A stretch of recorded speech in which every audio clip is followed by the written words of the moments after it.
Reaching any destination can be ensured through various ways. But now the question is, how can we select the best way to reach the desired destination? That may be subject to certain criteria, like for example, we want to reach that desired destination in a time-bound manner. We want to reach that destination with effective utilization of resources. Those resources can be in terms of energy, they can be in terms of money, they can also be in terms of time, etc. Right? So there may be other criterias as well. But these criterias are equally applicable in case of examination. So those who are preparing for an exam, they would definitely want to get their dream job in a time-bound manner. They would definitely want to get their dream job with effective utilization of resources. So hello friends, welcome to EduTap. I am Prakash. I am a company secretary and a law graduate, and today we are going to discuss the winning strategy for paper 2 of SEBI grade A legal officer examination. So those who are preparing for SEBI grade A legal officer exam, they must watch this video. And also those who are planning to prepare for this exam, they also must watch this video, because in this video we are going to discuss the winning strategy for paper 2. And as you all know that paper 2 has the weightage of 2/3 in phase 2, and the marks of phase 2 are counted for the purpose of merit, right? So let's proceed. So basically in this session I am going to discuss the 6 steps formula for SEBI grade A legal officer exam paper 2, which is equally applicable for phase 1 as well as phase 2, because the syllabus is same except some addition in phase 2. So let's proceed friends. But before starting our 6 steps formula, first of all some common mistakes which candidates do in their preparation for SEBI grade A legal officer exam. So let's proceed. So first of all, the very first mistake is not analyzing syllabus and previous year's papers. तो यहाँ पर friends आपको syllabus और previous year papers you have to analyse at any cost. You have to page the copy of syllabus in front of your study table, and you have to analyse the previous year papers as much as possible. I can say कि आपको 100 times at least आपको previous year paper देखने हैं. By analyzing previous year paper, you will get the idea what is the level of any particular question, what is the level of any particular topic, कितनी depth से question पूछे जा रहे हैं. So ये सारी चीजें आपको एनालाइज आप तभी कर पाएंगे when you analyze the previous year papers. So you have to analyze, and aspirants generally do not analyze. They generally skip this step, but you have to do this at any cost. Second is considering phase 1 and phase 2 separately. तो aspirant SEBI grade A legal officer के exam में क्या गलती करते हैं, that they consider phase 1 and phase 2 as a separate component. Separate component समझने का excuse ही मुझे समझ नहीं आ रहा फ्रेंड्स, क्योंकि सिलेबस दोनों का सेम है. So you have to prepare for both phases in a integrated way, right. आपको एक इंटीग्रेटेड अप्रोच अडॉप्ट करनी है for preparation of both phase 1 as well as phase 2. You can not consider both of them separately, right. So they are kind of equal. आपको focus रखना है इन phase 2. आपको phase 2 में focus रखना है. Why I am saying so, because the marks of phase 2 are counted for the purpose of merit. Phase 1 is only qualifying in nature, in which you have to just get 40% of marks. You just have to get 40% of marks and you are qualified for phase 1. So that is why I am saying you have to focus on phase 2. किस तरीके से focus करना है, what should be your strategy, that we are going to discuss. But the thing is that you do not need to consider both phases separately, right. ये दोनों इनकी preparation आपको integrated approach में ही करनी है. Then next is not focusing on latest amendments. We generally prepare our notes or we generally read from the book which is static in nature, right, kind of static. उसके बाद हम क्या गलती करते हैं जनरली लीगल ऑफिसर के exam में, that we avoid latest amendments, और हम फोकस नहीं करते हैं लेटेस्ट अमेंडमेंट्स पर. But this can be the big mistake, right. ये आपके लिए बहुत बड़ी मिस्टेक हो सकती है, जिससे आपका एग्जाम भी क्वालिफाई ना हो, ऐसी सिचुएशन आ सकती है। So friends, you can not skip the latest amendments. आपको वो चीजें कवर करनी है। आप पहले नोट्स प्रिपेयर कर लें, then after that you look all the amendments. ठीक है, आपको सारे अमेंडमेंट्स देखने हैं, उसके बाद आपको अपने नोट्स को अपडेट करना है। And this is the frequent exercise till the time when your exam is conducted, right. आपके एग्जाम होने तक आपको ये एक्सरसाइज कंटिन्यू करनी है। Then next is leaving small topics. कुछ स्मॉल टॉपिक्स जो आपके सिलेबस में मेंशन है, generally we leave that topic, right. Being an aspirant आप उस टॉपिक्स को छोड़ देते हैं, कंसीडर करते हुए कि they are not important for your examination. But ये गलती आपको नहीं करनी है, बिकॉज एग्जाम कंडक्टिंग बॉडी जो भी है, they know very well that most of the aspirants are gonna skip this topic, so they consider that topic important. और बहुत सारे क्वेश्चन जो हैं उन्हीं टॉपिक्स में से आपको एग्जामिनेशन में मिल जाएंगे। If I give example, so here you can see that topic like administrative law and principle of natural justice, jurisprudence and interpretation of statutes, और important Latin terms and maxims। अगर आप previous year questions देखेंगे तो आपको इन topics में से बहुत सारे question मिल जाएंगे। So कहने का ये मतलब है कि आपको कोई भी टॉपिक स्किप नहीं करना है। Whatever topics are mentioned in your syllabus, you have to cover them। दो उनको कवर करने का जो प्रायोरिटी रहेगी, that should be changed, that can be changed, but आपको उसको कंप्लीटली स्किप नहीं करना है। That you need to remember, right. Next is non simulating real time exam environment through MCQs and mocks. हम जनरली क्या करते हैं, वी प्रिपेयर फॉर समथिंग, हमने अपना सिलेबस कंप्लीट कर लिया, and we consider, we assume that we have completed everything, और हम एक भी मॉक टेस्ट सॉल्व नहीं करते हैं। Friends, mock test is compulsory, mock test is the key, right. आपको मॉक टेस्ट करना ही है at any cost. Mock test की क्या इंपॉर्टेंस है, why it is required, why it is necessary, that will discuss in this video little later, but you can not skip this step. So कहने का मतलब these all are mistakes that aspirants generally commit while preparing for any exam, and I am talking about specifically SEBI grade A legal officer exam. So you do not need to, you cannot commit these mistakes, right? So आपको ये चीजें ध्यान रखनी है कि आप ये mistakes नहीं कर सकते हैं if you want to get selection in SEBI grade A legal officer, right? So let's discuss the 6 steps formula. So first of all, the step number 1. So what is the step number first is, what you need to do is identify and prepare the common topics of both phases. क्योंकि syllabus जो है वो same है दोनों topics का, except few editions जो कि phase 2 में किए गए, राइट। बट उसके अलावा almost 90% topics, you can say 90% topics जो हैं they are same in both phase 1 as well as phase 2। तो आपको वो टॉपिक्स आइडेंटिफाई करने हैं, and you have to prepare those topics. So these are the topics which are same, which are common in both phase 1 as well as phase 2। तो आपको ये topics identify करने हैं और आपको इन्हें प्रायोरिटी में प्रिपेयर करना है, right. This is your first step. आपको आइडेंटिफाई करना है और आपको प्रिपेयर करना है इन टॉपिक्स को प्रायोरिटी में। Let's move to see the second step. So second step क्या है, cover the following topics in descending weightage. जो टॉपिक्स हम डिस्कस करने वाले हैं उनको आपको डिसेंडिंग वेटेज में कवर करना है। व्हाट डज दैट मीन, हम देखते हैं। Securities laws, that is SEBI act, securities contract regulation act and depositories act, ये तीनों सिक्योरिटीज लॉज में आते हैं। Then corporate laws, that is companies act, limited liability partnership act and insolvency and bankruptcy code, and then constitution of India. अगर आप ये तीनों topic को देखें तो आपको डिसेंडिंग वेटेज में इनको प्रिपेयर करना है, ठीक है। आप इनका वेटेज देखेंगे तो सिक्योरिटीज लॉज का वेटेज है 20%, the weightage of corporate laws is 20%, and the weightage of constitution of India is 10%। These 3 component consist of 50% of your syllabus. 50% of your syllabus जो है ये कवर करते हैं ये 3 कंपोनेंट। तो आपको इन्हीं प्रायोरिटी में, इन्हीं ऑर्डर में आपको प्रिपेयर करना है। First of all you have to prepare the securities laws, और you can also prepare for corporate laws, जिसमें आप कंफर्टेबल फील करें। इन दोनों में से आप चाहे किसी को भी पहले प्रिपेयर कर सकते हैं। देन सेकंड इज, इन्हीं दोनों में जिसको आप पहले प्रिपेयर करेंगे उसके बाद का जो टॉपिक रहेगा that would be the second topic. Third topic is constitution of India, ठीक है। कॉन्स्टिट्यूशन ऑफ इंडिया ये आपको कवर करना है, जिसका वेटेज 10% है, राइट। तो आपको ये 3 टॉपिक्स जो है आपको डिसेंडिंग वेटेज में इसको आपको प्रिपेयर करना है। These topics you have to prepare in descending weightage, right. Then step number 3 is cover the common topics in terms of efficiency। तो जो टॉपिक्स हम डिस्कस करने वाले हैं उनको आपको कवर करना है एफिशिएंसी के पॉइंट ऑफ व्यू से। दैट इज, अगर कोई एक्ट छोटा है, कोई लेजिस्लेशन अगर टॉपिक छोटा है तो उसको आपको प्रायोरिटी में कवर करना है, right.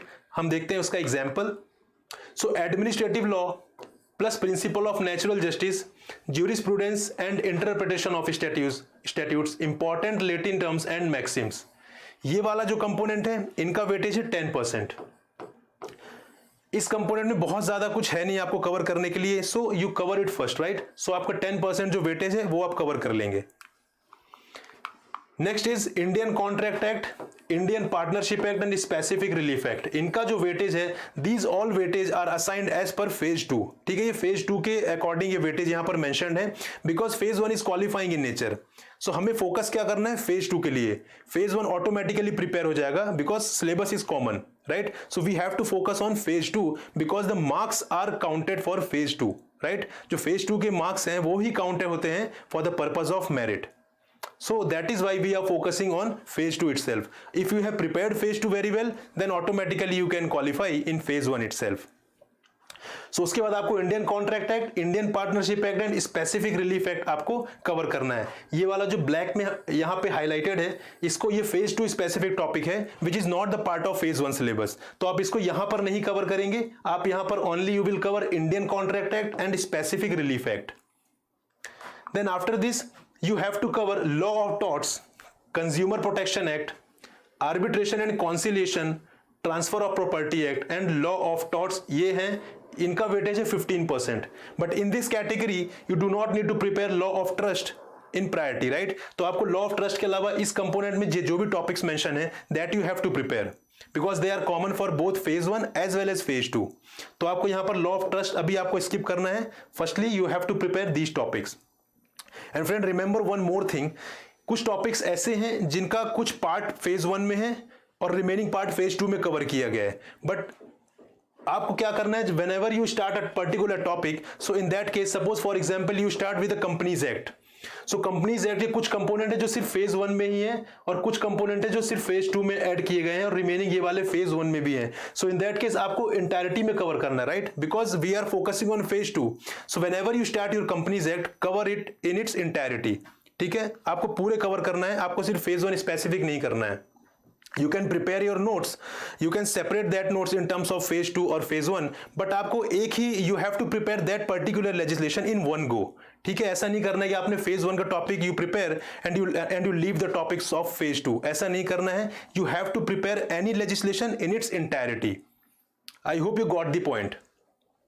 Then after this you have to prepare taxation, general principles, capital gains tax and securities transaction tax. Though it has a weightage of 5%, but this component is very small, right. तो आपको बहुत कम time लगेगा यहाँ पर इस component को cover करने के लिए. That is why you have to cover this 5% weightage वाला जो कंपोनेंट है. Then IPC, CRPC, CPC, that is Indian Penal Code, Criminal Procedure Code, civil procedure code, law of evidence, ये वाला जो कंपोनेंट है इसका वेटेज 10% है. But this you please prepare at last, right, क्योंकि यहां पर ये जो लेजिस्लेशन है और ये जो कोड्स यहां पर मेंशन है, बहुत टाइम टेकिंग प्रोसेस इनको प्रिपेयर करना, और इनका वेटेज भी 10% है, राइट. सो यही स्ट्रेटजी आपको रखनी है कि मैक्सिमम वेटेज वाले को पहले कवर करना है. जो टॉपिक्स हमने पिछली स्लाइड में मेंशन किए थे उनको आपको वेटेज के पॉइंट ऑफ व्यू से कवर करना है. And the topics which we have mentioned here, आपको यहां पर एफिशिएंसी वाला पॉइंट ऑफ व्यू रखना है कि आप कम टाइम में कितना ज्यादा वेटेज आप कवर कर सकते हैं, right. So this should be your mentality for these topics, right. तो आपको इसी सीक्वेंस में आप प्रिपेयर करेंगे टॉपिक्स, तो आपको कम टाइम में you will prepare more topics, you will cover the more syllabus, right. Then this was about the common topics. ये सारा प्रोसेस आप खत्म करने के बाद you will move to cover the topics exclusively mentioned in phase 2 examination. Like for example, Indian Partnership Act. After covering the topics which are common for both phase 1 as well as phase 2, you will move to the topics which are exclusively mentioned in phase 2. Like Indian Partnership Act, आपको ये cover करना है. Then law of trust, taxation, general principles, capital gains tax, securities transaction tax, ये वाला जो component है इसको भी आपको यहां कवर करना because it is exclusively mentioned in phase 2 syllabus. then limited liability partnership act, then insolvency and bankruptcy code.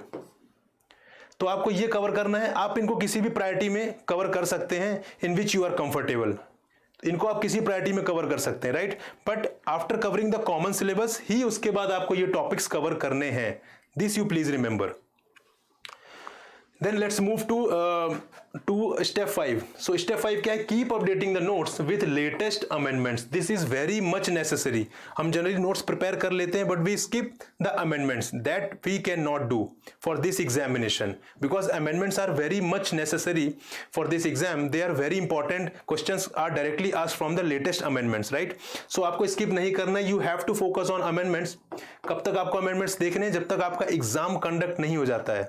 Till that time you have to cover all important amendments. वैसे तो आपको जो भी legislation mention है आपके syllabus में, you have to cover the amendments of all those topics. But specifically you have to cover the amendments of the Constitution of India. You have to cover the amendments of corporate laws. That is Companies Act, Limited Liability Partnership Act, insolvency and bankruptcy code. इनमें जो भी amendments हैं that you have to cover. उसके बाद securities laws हैं जो कि हमने देखा SEBI act, securities contract regulation act and depositories act है. इनमें अगर कोई अमेंडमेंट्स है तो आपको कवर करना है.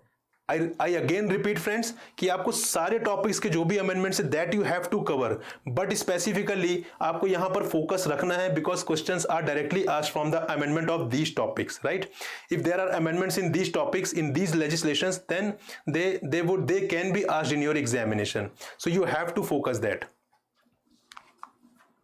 Then step 6, which is our last steps, but it is one of the most important step. It is one of the most important step.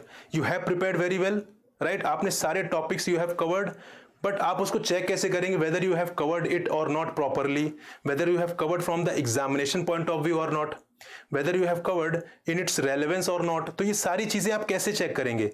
So that can be checked with the help of mock test, right? तो the question is, एक question ये आता भी है mind में कि mock test क्यों जरूरी है. मैंने सारी चीजें प्रिपेयर कर ली हैं, सारे टॉपिक्स मैंने कवर कर लिए हैं. I have analyse previous year papers, I have analyse the syllabus and I have also covered the topics mentioned in the syllabus.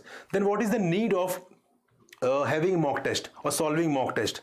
So friends, mock test एक बहुत इंपॉर्टेंट कंपोनेंट है. जितना इंपॉर्टेंट कंपोनेंट आपके लिए syllabus cover करना है उतना ही important component है आपके लिए मॉक टेस्ट सॉल्व करना. This I am emphasizing very much because this is very much required, right? So जो क्वेश्चन है कि मॉक टेस्ट क्यों जरूरी है, तो मॉक टेस्ट आपके लिए जरूरी है because you will get an idea of what to expect on the day. अगर आप मॉक टेस्ट सॉल्व करेंगे so you will get the idea कि एग्जाम में क्या पूछा जा सकता है, because mock test are prepared, उन्हीं चीज को लेकर प्रिपेयर किया गया मॉक टेस्ट की एग्जामिनेशन पॉइंट ऑफ व्यू से क्या इंपॉर्टेंट है and what can be asked, right. So you will get an idea of what to expect on the day. Next is you can analyse your preparation and performance. Though I agree that you have prepared for your syllabus, you have prepared your entire syllabus, but the thing is कि आपने क्या सही तरीके से prepare किया है, right. आपने उस तरीके से प्रिपेयर किया है जो कि रेलेवेंट है, जो कि रिक्वायर्ड है examination specific point of view से, right? Either you have prepared for judiciary exam or you have prepared for SEBI grade A legal officer exam. There is a difference. तो उसी डिफरेंस को check करने के लिए, उसी level को check करने के लिए आपके लिए मॉक टेस्ट जरूरी है. उसकी हेल्प से you can analyse your preparation and performance in mock test. Then reduces exam nervousness. Though we have prepared the syllabus, we have covered the syllabus in its entirety, but उसके बाद भी एक nervousness होती है कि examination में किस type के क्वेश्चन पूछे जाएंगे. उस नर्वसनेस को कम करने के लिए you can write your mock test, right. Mock test वहां पर बहुत हेल्प करेंगे आपकी in order to reduce exam nervousness, right. Then next is time management. You know that in both phase 1 as well as phase 2, you have to solve 50 questions of 100 marks in 40 minutes, right? This is equally applicable for both phase 1 as well as phase 2. So 40 minutes में 50 questions solve करना, and that too of 100 marks is a quite challenging task. The real test is here, right? So to यहाँ पर इस step को easily achieve करने के लिए, easily 50 question solve करने के लिए you have to have idea before the examination. So वो आइडिया आपको कैसे मिलेगा? By solving mock test. Simple answer, right. So आपको टाइम मैनेजमेंट वहां पर करना है एग्जामिनेशन में. You can not waste your even a seconds, right, क्योंकि एक एक सेकंड यहां पर आप देख रहे होंगे that you have to solve 50 question in 40 minutes. So that you can not waste your time in actual examination. So for that you have to be ready before the examination. So वो जो आपको preparedness चाहिए exam के पहले, वो कहां से आएगी? मॉक टेस्ट से आएगी, right. So that is why these are the reasons. ऐसे एन नंबर ऑफ रीजंस हैं कि मॉक टेस्ट हमें क्यों सॉल्व करना चाहिए. These are the important reasons कि आपको मॉक टेस्ट क्यों सॉल्व करना चाहिए, even you consider yourself prepared for the examination. So I hope you got the clarity regarding the 6 steps formula by which you can ace the paper 2 of SEBI grade A legal officer examination. So I hope you enjoyed the session. So this is all for this session. We'll come with another informative videos. Till then, a goodbye and thank you very much. And friends, one more announcement for you. We are coming with a big surprise for you. For that, you have to stay tuned to our channel and watch our videos at 6 p.m. daily. Thank you very much.